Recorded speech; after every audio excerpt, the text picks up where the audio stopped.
Hello student, this is third lecture on topic magnetic materials. In today's lecture, let us obtain the expression for magnetic dipole moment of revolving electron.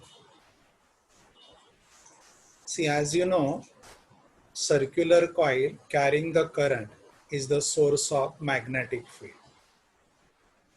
It always acts as a magnet. उसका एक face as a N pole act होता है और दूसरा face S pole act होता है. मानो ये सर्कुलर कॉइल है, देखो. This circular coil is carrying the current, so it will be a source of magnetic field. If it is carrying the current in anti-clockwise direction,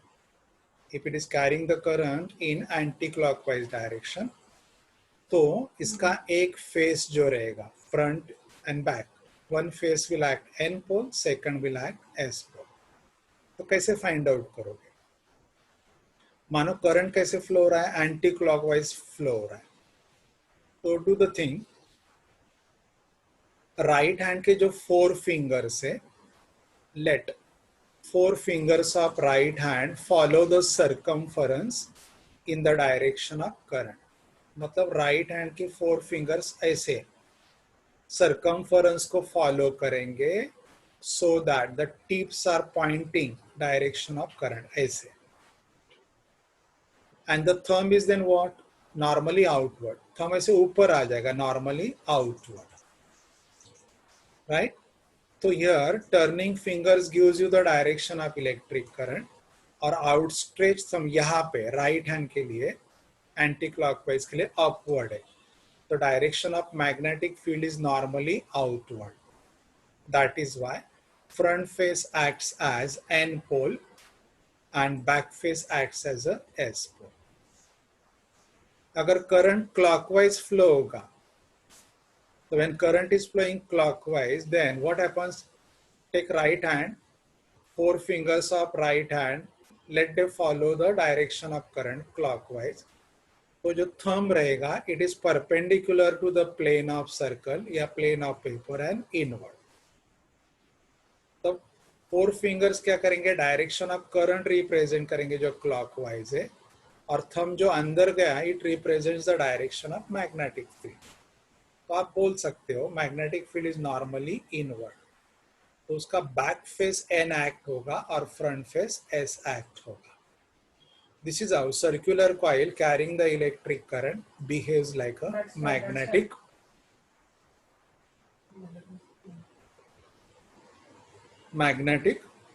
dipole. तो diagram में देखो, electron है, mass of the electron is me, charge of the electron E, and let charge is performing uniform circular motion around the nucleus. तो electron के पास mass है, electron is in motion, तो electron with respect to nucleus is performing rotational motion. तो it possess angular momentum, दूसरी बात, electron के पास चार्ज है, electron is performing circular motion, तो circular motion of electron is equivalent to electron current. तो electron possess magnetic dipole moment. So electron because of mass and motion possess angular momentum, and electron because of charge and motion possess magnetic dipole moment. So there must be a relation between magnetic dipole moment and angular momentum जो हमें derive करना है. मैं यहाँ से थोड़ा content पढ़ता हूँ तो थोड़ा आपको लिंक आ जाएगा. In an atom, electrons revolve around the nucleus. The revolving electron is equivalent to the current loop. Since current loop behaves as a magnetic dipole, it is clear that atom is like a magnetic dipole because of electron motion and possess definite orbital dipole moment. यहाँ और एक dipole moment आता है बाद में, spin वाला. अभी तो हम लोग ऑर्बिटल डाइपोल मोमेंट. अभी इस डायग्राम में देखो, electron is revolving in anti-clockwise direction. Electron is revolving in anti-clockwise direction.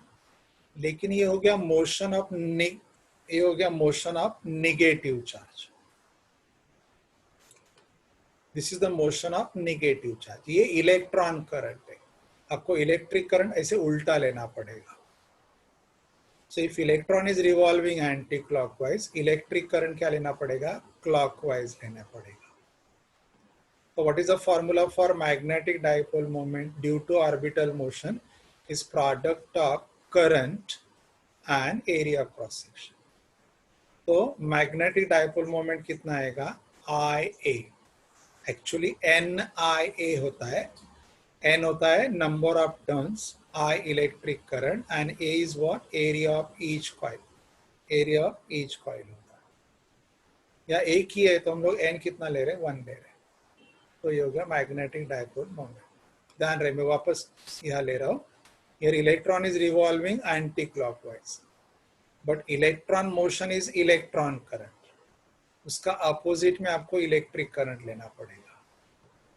तो डायग्राम में इलेक्ट्रॉन करंट अगर एंटी क्लॉकवाइज है तो इलेक्ट्रिक करंट कैसे रहेगा? क्लॉकवाइज रहेगा. अगर इलेक्ट्रिक करंट क्लॉकवाइज रहेगा तो सामने का फेस क्या एक्ट होगा? सामने का फेस एक्ट होगा एस पोल और बैक फेस एक्ट होगा एन पोल. तो डायरेक्शन ऑफ डायपोल मोमेंट क्या रहेगा? डाउनवर्ड, क्योंकि बैक फेस एन है. देखो यार, फॉर्मूला तो आ गया. मैग्नेटिक डायपोल मोमेंट क्या आएगा? NIA. I is the current and A is the area of each circle. ये हो गया मैग्नेटिक डायपोल मोमेंट. अभी ये क्या रहेगा? Perpendicular to the circle, either normally inward या नॉर्मली आउटवर्ड. कैसे फाइंड आउट करेंगे इसका direction?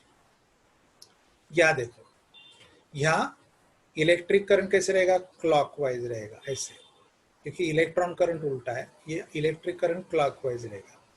If electric current is clockwise, जैसे करंट फॉलो कर रहा है वैसे राइट हैंड के 4 फिंगर्स फॉलो करो. तो थंब जाएगा डाउनवर्ड, या थंब जाएगा डाउनवर्ड, या थंब जाएगा इनवर्ड.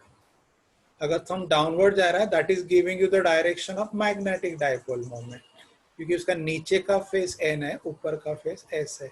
और आपको पता है dipole moment is always from S towards the N होता है. मैग्नेटिज्म में पढ़ा है लास्ट ईयर. तो ये हो गया मैग्नेटिक डायपोल मोमेंट का डायरेक्शन, और ये हो गया उसका magnetic. But what is the value of I? I is the charge upon time. जब ये area pi r square complete करेगा, मतलब एक सर्कल कंप्लीट करेगा इलेक्ट्रॉन, तो area swipe is what? Pi r square. And what is the time required to complete that circle? Is the time period. तो I is replaced by E upon T, और ये pi r square. Circular motion में आपने पढ़ा है T क्या रहेगा? Circumference upon linear speed. So this T can be replaced by 2 pi r upon V. So that I did here. ये देखो, ये वैसे का वैसे T replace what 2 pi r upon V, उल्टा लिखा है और ये pi r. तो ये हो गया magnetic dipole moment EVR by 2. Sometime question may come up to here for 2 marks. अभी इलेक्ट्रॉन ये मास है. This mass is performing circular motion. But I can say this mass with respect to nucleus is performing rotational motion. So because of mass and linear velocity, it possesses the linear momentum. And moment of linear momentum is called as angular momentum, that you studied in rotational motion. और angular momentum का formula क्या होता है? MVR. It is MVR होता है. तो ये हो गया angular momentum MVR. तो क्या करो, यहाँ VR का वैल्यू सब्स्टिट्यूट करो. VR का वैल्यू क्या आएगा? L by M. तो देखो ML आ गया, E अपॉन 2 वैसे रहेगा, और हम लोगों ने VR को सब्स्टिट्यूट किया है L by M. तो ये हो गया relation between magnetic dipole moment and angular moment. अभी यहाँ एंगुलर मोमेंटम का डायरेक्शन कैसे आएगा? Electron is revolving in anti clockwise direction, तो लीनियर स्पीड को 4 फिंगर्स फॉलो करेंगे, तो एंगुलर मोमेंटम ऊपर चला जाएगा. ये दोनों कैसे? अपोजिटली डायरेक्टेड है. तो जब वेक्टर फॉर्म में लिखोगे तो वेक्टर साइन दे दो और माइनस साइन इंट्रोड्यूस करो. Minus sign says these two vector quantities are in opposite direction. ये इस चैप्टर का मोस्ट इंपॉर्टेंट क्वेश्चन। ओके, हम लोगों ने ऑलरेडी पढ़ा है according to Bohr's postulate, second postulate, angular momentum is integral multiple of h upon 2π। वहां हम लोगों ने पढ़ा है कि electron revolves in a circular orbit without radiating the energy if its angular momentum is integral multiple of h upon 2π। यानी scientist bore ने electrons को ऑर्बिट अलॉट किए थे, as long as they revolve in a allotted orbit they do not radiate the energy। और orbits कैसे allot किए थे? Electron का एंगुलर मोमेंटम कैलकुलेट किया था, और एंगुलर मोमेंटम का जो वैल्यू रहेगा accordingly the orbits are allotted to them. तो साइंटिस्ट ने एक मैजिक फार्मूला इंट्रोड्यूस किया था, वो ये है, angular momentum is nh upon 2π। तो ये L का वैल्यू यहाँ सब्स्टिट्यूट कर दो इक्वेशन 4 में, ये वैल्यू ये हो गया E अपॉन 2m, और L का वैल्यू nh अपॉन 2π। n तो प्रिंसिपल क्वांटम में इधर बाजू में रखो, EH अपॉन 4π हो जाएगा। ये एक फॉर्मूला है, right? Okay, so this is the what angular angular momentum of electron is minimum. ये कब मिनिमम रहेगा? जब n का वैल्यू क्या रहेगा? मिनिमम रहेगा। सो electron possess minimum dipole moment when it is revolving in first circular orbit।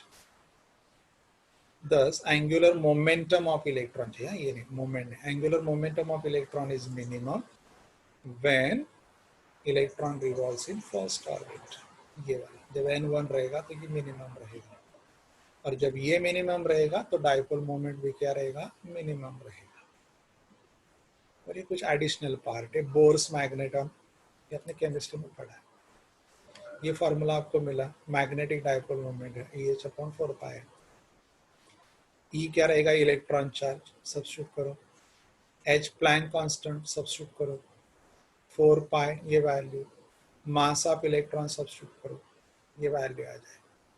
This is the magnetic dipole moment of electron in first orbit, right? Okay, ये आपको प्रिपेयर करना है। इसका यूनिट क्या रहेगा? डाइपोल मोमेंट तो ampere metre square. ये prepare करो, एक इंफॉर्मेटिव पार्ट है, 2 मार्क का है। और एक आता है गायरोमैग्नेटिक रेशो। गायरोमैग्नेटिक रेशो क्या रहेगा? देखो, ये फॉर्मूला हम लोगों ने ऑलरेडी डिराइव किया था, orbital dipole moment is EL upon m। ये जो L है ना, लेफ्ट हैंड साइड में ले लो, तो magnetic dipole moment upon angular momentum, ये जो रेशो रहता है उसको गायरोमैग्नेटिक रेशो। और ये गायरोमैग्नेटिक रेशो कितना आएगा? E अपॉन 2m, यानी half E by m। What is E? Charge of electron. What is m? Mass of electron. Ratio of charge of electron to mass of electron, इसको specific charge भी बोला जाता है। तो what is gyromagnetic ratio? It is a ratio of orbital dipole moment to angular momentum। ये हो गया E upon 2m। या let me read it, half the specific charge of electron। half the specific charge of electron। specific charge of electron fix होता है, because it is a ratio of charge of electron to mass of electron। these values are constant। charge of electron, ये mass of electron। अगर ये part simplify करोगे तो this value is nearly 1.75 into 10⁻11।